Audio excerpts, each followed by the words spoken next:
I'm Shane, 28M, and I've been married to Lucy, 27F, for 2 years. Our story began in college, where we met during a chaotic freshman orientation. I was the nervous kid who couldn't find his dorm, and Lucy was the confident sophomore volunteer who helped me navigate the campus.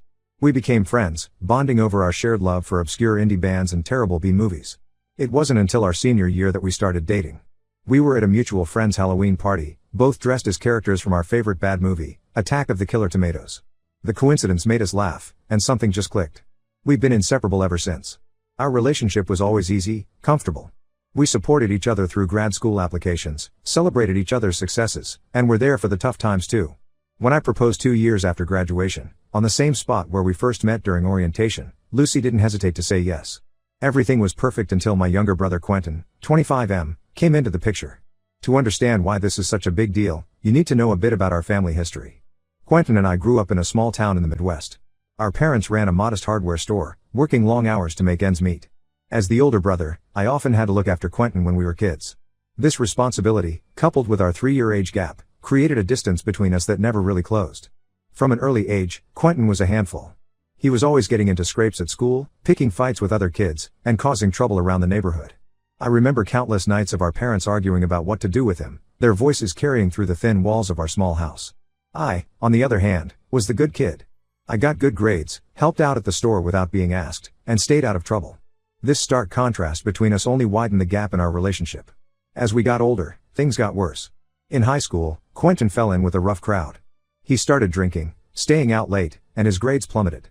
I was busy with AP classes, college applications, and my part-time job at the local library. We were living in the same house, but it felt like we were worlds apart. The night before I left for college was particularly bad. Quentin, drunk and angry, accused me of abandoning the family. He said I thought I was too good for them, that I was selfish for leaving. Our parents tried to intervene, but it ended with Quentin storming out and not coming home until the next day, long after I'd left for school. During my college years, I heard bits and pieces about Quentin from our parents. He dropped out of high school, got his GED, and bounced between dead-end jobs. There were a few run-ins with the law, mostly misdemeanors that our parents managed to smooth over. I felt guilty for not being there, but I was also relieved to be away from the constant drama. It wasn't until Lucy and I got engaged that Quentin suddenly became interested in our lives. He started showing up at our apartment unannounced, always wanting to hang out. At first, I thought he was just trying to be supportive, maybe even make amends for our rocky past. But things quickly took a weird turn. One night, about a month before our wedding, Lucy told me Quentin had been texting her constantly. She showed me the messages, and they were borderline flirtatious. There were late-night texts asking what she was doing, compliments on her photos, inside jokes I wasn't part of. It made me uncomfortable, but Lucy assured me she had been keeping things friendly but distant. I confronted Quentin about it, cornering him after a family dinner. He laughed it off, saying he was just being friendly, trying to welcome Lucy to the family. He accused me of being paranoid and possessive. I told him to back off, and he seemed to listen, but there was a glint in his eye that made me uneasy. The wedding day came, and to my surprise, Quentin was on his best behavior. He gave a nice speech, cracking jokes about our childhood and welcoming Lucy to the family. He even helped with some last-minute arrangements when our flower delivery was late. I started to think that maybe he had finally grown up and accepted our relationship. For the next 2 years, things were relatively peaceful. Quentin would show up to family events, be polite to Lucy, and we managed to coexist without any major incidents. I started to let my guard down, thinking we had finally moved past our issues. That all changed last week. Lucy and I were having dinner at my parents' house, a monthly tradition we'd started to stay connected. Quentin was there too, and he had clearly had too much to drink before arriving. As the night went on, he got louder and more obnoxious. It started with small comments, little digs at me that could be brushed off as drunk and rambling. But then he started talking about college, about how he always had a thing for Lucy back then.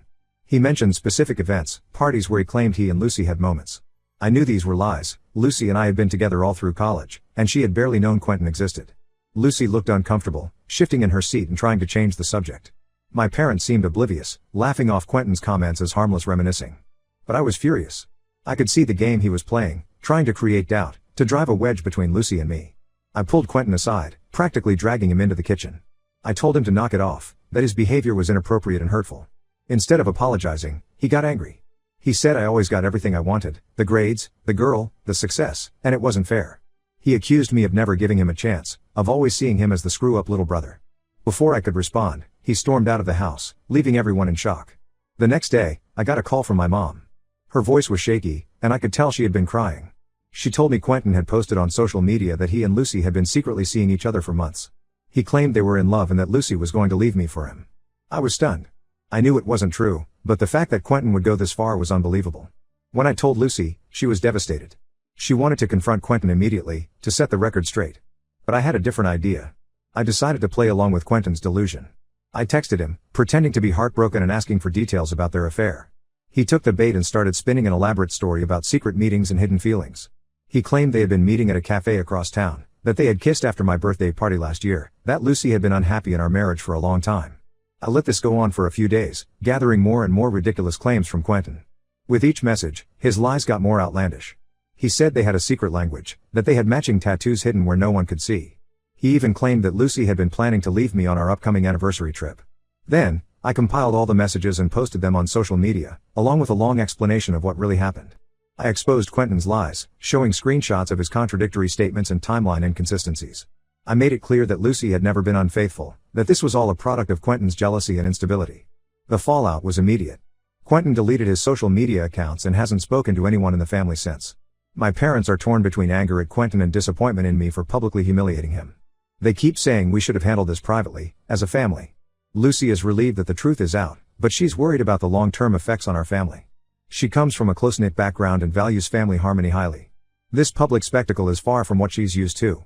Some of our friends think I went too far, that I should have taken the high road and not engaged with Quentin's lies. Others say Quentin had it coming, that his behavior was inexcusable and needed to be called out. I don't regret exposing Quentin's lies, but I'm starting to wonder if I should have handled it differently.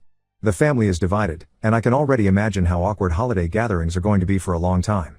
My mom keeps calling, crying about how her boys are fighting and how she just wants peace in the family. Was I wrong to publicly expose my brother's lies? Should I have confronted him privately instead? I'm not sure how to move forward from here, but I know I need to do something to fix this mess. The thought of losing my brother, despite our troubled history, is harder to bear than I expected. But I also can't stand by and let him disrespect my marriage and spread lies about Lucy. I find myself staying up late, replaying childhood memories, wondering where things went so wrong between Quentin and me. Could I have been a better brother? Should I have tried harder to stay connected during college? Or was this inevitable, given our different paths in life? Lucy has been my rock through all of this, but I can see the toll it's taking on her too. She didn't sign up for this family drama, and I worried that it might change how she sees me or my family. We've talked about starting our own family soon, and now I'm worried about what kind of Uncle Quentin would be, if he's even in the picture at all. I'm lost and confused, caught between protecting my marriage and salvaging my family relationships.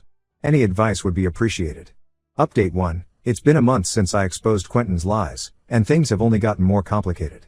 I thought the truth would settle everything, but it seems to have stirred up even more drama in our family. A week after my post, Quentin finally broke his silence.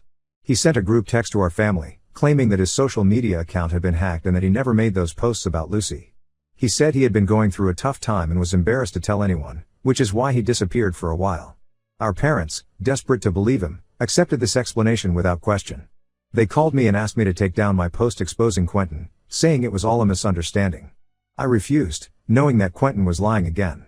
This led to a heated argument with my dad, who accused me of being unforgiving and holding grudges. He brought up incidents from our childhood, times when Quentin had messed up and I had refused to let it go. It made me wonder if I had always been too hard on Quentin, if I had contributed to this rift between us. Lucy and I decided to have a family meeting to clear the air once and for all. We invited our parents and Quentin to our house, determined to get to the bottom of this. The day of the meeting, I was a bundle of nerves. Lucy spent the morning stressed baking, filling our house with the smell of cookies and muffins that no one would probably eat. When everyone arrived, the tension was palpable. Our mom tried to play peacemaker, suggesting we all just forget about what happened and move on. She kept bringing up happy memories from our childhood, as if reminiscing about family vacations could erase the current situation. Dad stayed quiet, looking uncomfortable and out of place in our living room. Quentin put on an act of being confused and hurt by my accusations, playing the victim card expertly. I wasn't having any of it. I pulled out my phone and played a voicemail Quentin had left me the night of the dinner, where he drunkenly confessed his feelings for Lucy and threatened to take her away from me. The look on everyone's face was priceless. Mom gasped, Dad's face turned red with anger, and Quentin's act crumbled. He broke down, admitting that he had lied about everything. He confessed that he had always been jealous of me and wanted to hurt me by going after Lucy. As he spoke, years of resentment poured out. He talked about feeling overshadowed by me throughout our childhood, about the pressure of living up to the standard I had set. He revealed that he had been fired from his job months ago for inappropriate behavior towards a coworker, and had been lying to everyone about still working there. Our parents were shocked into silence. Mom started crying, saying she had failed as a mother. Dad looked years older, the weight of Quentin's revelations visibly crushing him. They had always seen Quentin's troubles as just a phase, something he would grow out of. Now, faced with the extent of his issues, they seemed lost and overwhelmed. Lucy, who had been quiet until then, finally spoke up. Her voice was steady as she told Quentin in no uncertain terms that she had never and would never have feelings for him. She said his behavior was disgusting and that he needed professional help. She also called out our parents for their enabling behavior, for always making excuses for Quentin instead of holding him accountable. The meeting ended with Quentin storming out, our mom in tears, and our dad looking defeated. They left soon after, saying they needed time to process everything. The house felt emptier after they left, the weight of unresolved issues hanging in the air. In the days that followed, we learned more about Quentin's situation. Our cousin told us that Quentin had been spiraling for months. He had been drinking heavily, picking fights in bars, and burning bridges with friends. The story about being fired was just the tip of the iceberg. Our parents, finally seeing the extent of Quentin's problems, have been trying to get him to seek help. So far, he has refused, blaming everyone else for his problems. Mom calls me daily, oscillating between defending Quentin and asking for my advice on how to help him. Dad has retreated into himself, spending long hours at the hardware store, avoiding the family drama. Lucy and I are still processing everything. We're relieved that the truth is out, but the whole situation has left us feeling drained. The stress has affected us in unexpected ways. Lucy's had trouble sleeping, often waking up from nightmares about Quentin. I find myself second-guessing every interaction I have with my family, wondering if I'm being too harsh or not firm enough. We've decided to take a short trip, just the two of us, to get away from all the drama and reconnect. We're going to the beach town where we had our first vacation as a couple. I'm hoping the familiar surroundings and happy memories will help us reset and figure out our next steps. I'm still not sure if I handled everything the right way, but I don't regret standing up for my marriage. The road ahead looks tough, especially when it comes to family relationships, but Lucy and I are determined to face it together. We've started discussing boundaries, how much we're willing to engage with Quentin in the future, what kind of relationship we want with my parents moving forward. As we pack for our trip, I find myself reflecting on the nature of family. Is blood really thicker than water? At what point do you prioritize your own peace of mind over family harmony? I don't have the answers yet, but I hope this time away will provide some clarity. The whole situation has made me appreciate Lucy even more. Her strength and support through all of this have been unwavering. It's reinforced my belief that marrying her was the best decision I ever made. Whatever happens with Quentin and my parents, I know that Lucy and I can handle it together. Update 2. It's been 6 months since my last update, and a lot has changed. Our family is still dealing with the aftermath of Quentin's actions, but we're slowly finding a new normal. After our confrontation, Quentin disappeared for a while. We later found out he had gone on a drinking binge and ended up in the hospital. It was a scary few days, waiting to hear if he would be okay. Despite everything that had happened, the thought of losing my brother hit me hard. It brought back memories of us as kids, before all the rivalry and resentment set in. This incident was the wake-up call Quentin needed. He finally agreed to get help and checked into a rehab facility. The program was intensive, requiring a 90-day stay with limited contact with the outside world. It was tough, but it gave all of us time to process and heal. While Quentin was in rehab, Lucy and I focused on strengthening our relationship. We went to couples counseling, not because we had problems, but because we wanted to make sure we had the tools to handle any future family drama. It's been incredibly helpful. We've learned better communication techniques and how to support each other through stressful situations. Our parents have been going through their own journey. They've been seeing a family therapist to work through their feelings of guilt and confusion. Mom called me one night, crying, admitting that they had failed both Quentin and me in different ways. They've apologized to Lucy and me for not believing us initially and for enabling Quentin's behavior over the years. Watching my parents grapple with their past mistakes has been eye-opening. It's made me realize that they're human too, doing their best with the tools they had. It doesn't excuse their actions, but it helps me understand them better. About 2 months ago, Quentin completed his rehab program. He reached out to me, asking if we could talk. I was hesitant, but Lucy encouraged me to hear him out. She reminded me that this could be a turning point for our family. We met at a neutral location, a park near our old high school. It was surreal, sitting on the same benches where we used to hang out as teenagers, now as adults trying to mend our broken relationship. Quentin looked better than he had in years. The rehab had done him good, he was clear-eyed and steady. He apologized for everything, the lies, the manipulation, the hurt he caused. He admitted that he had been dealing with undiagnosed depression and anxiety for years and had used alcohol to cope. He talked about the work he'd done in rehab, confronting his jealousy and resentment towards me. He acknowledged that he had always felt like he was living in my shadow, but realized that was his perception, not reality. I listened to him, letting him speak without interruption. When he finished, I told him that while I appreciated his apology, it would take time to rebuild trust. I made it clear that his relationship with Lucy and me would never be the same, but if he continued to work on himself, we could potentially have a cordial family relationship in the future. Since then, Quentin has been making efforts to make amends. He's been sober for 4 months now and is attending regular therapy sessions. He's also started volunteering at a local animal shelter, which seems to be giving him a sense of purpose. Seeing him take responsibility for his actions and actively work on improving himself has been both surprising and encouraging. Lucy and I have cautiously allowed Quentin back into our lives, but with clear boundaries. He's not allowed at our house unless invited, and we don't spend time with him one-on-one. So far, he's been respecting these boundaries, which is a positive sign. Our extended family has been supportive throughout this process.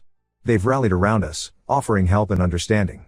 My aunt, who's a social worker, has been particularly helpful in guiding us through this reconciliation process. It's brought some of us closer together, which has been an unexpected silver lining. As for Lucy and me, we're doing better than ever. Going through this ordeal has made our relationship stronger. We've learned to communicate better and to always have each other's backs. We've also started talking about our future more concretely, discussing career goals, where we want to live long term, and when we might start a family of our own. We're not naive enough to think that everything is perfect now. We know there will be challenges ahead, especially as we navigate family gatherings and holidays. But we feel equipped to handle whatever comes our way. This experience has taught us a lot about family, trust, and the importance of addressing issues head on. While I wouldn't wish this situation on anyone, I'm grateful for the growth it has brought about in all of us. Update 3, it's been a year since my original post, and I wanted to give one final update on our situation. Quentin has maintained his sobriety and has been making steady progress in therapy. He's got a new job at a local community center, working with at-risk youth. It seems like he's found a way to use his past experiences to help others, which has been great for his recovery. He's even started dating someone he met through his volunteer work at the animal shelter. While our relationship is still not what it used to be, we're in a much better place. We can now have family dinners without tension, and Quentin has shown genuine remorse for his past actions. Last month, he gave a speech at his AA meeting and invited me to attend. Hearing him take responsibility for his actions in front of strangers was a powerful moment for both of us. Lucy and I have some big news. We're expecting our first child. We found out a couple of months ago and we're over the moon. The journey to this point hasn't been easy. After everything that happened with Quentin, we had to have some serious conversations about bringing a child into our complicated family dynamic. But ultimately, we decided that our love and commitment to each other was strong enough to handle anything. When we announced the pregnancy to the family, everyone was thrilled, including Quentin. He congratulated us sincerely and even offered to help set up the nursery. It was a small gesture, but it meant a lot coming from him. Our parents have come a long way too. They've become more aware of their past enabling behaviors and have been working hard to treat all their children equally. They're excited about becoming grandparents and have been incredibly supportive. Mom's already knitting baby blankets, and Dad's been researching the safest car seats on the market. As for Lucy and me, this whole experience has only made our bond stronger. We've learned to face challenges together and come out stronger on the other side. We're looking forward to this new chapter in our lives as parents. We've been attending parenting classes together and have had many late-night discussions about how we want to raise our child, always circling back to the importance of open communication and unconditional love. Looking back, I still believe I did the right thing by exposing Quentin's lies, even if my methods were unconventional. It was the catalyst that led to all of us confronting long-standing issues and ultimately healing as a family. Of course, there are moments when I wonder what would have happened if I had handled things differently, but I try not to dwell on those thoughts. We're not perfect, and we still have our moments of disagreement, but we've learned to communicate better and address problems head on. Just last week, we had a family dinner where Quentin made a comment that could have been interpreted as insensitive. Instead of letting it fester, we addressed it right there, calmly and openly. It was a small moment, but it showed how far we've all come. I'm proud of how far we've all come. Quentin's recovery, my parents' growth, Lucy's strength, and my own personal development, it's all been part of this journey. As we prepare for the arrival of our little one, I'm filled with hope for the future. Our family has been through a lot, but we've emerged stronger, wiser, and more united. It's been a long and sometimes difficult journey, but I wouldn't change it for anything. The nursery is almost ready, painted in soft yellows and greens. Sometimes I stand in there, imagining our child growing up, and I'm filled with a mix of excitement and nerves. I know there will be challenges ahead, parenthood, continuing to navigate our family dynamics, balancing our careers with our growing family. But after everything we've been through, I feel ready to face whatever comes our way. This will be my last update. As we close this chapter and begin a new one, I want to thank everyone who offered advice and support throughout this journey. Your words helped more than you know. Here's to new beginnings and the endless possibilities that lie ahead.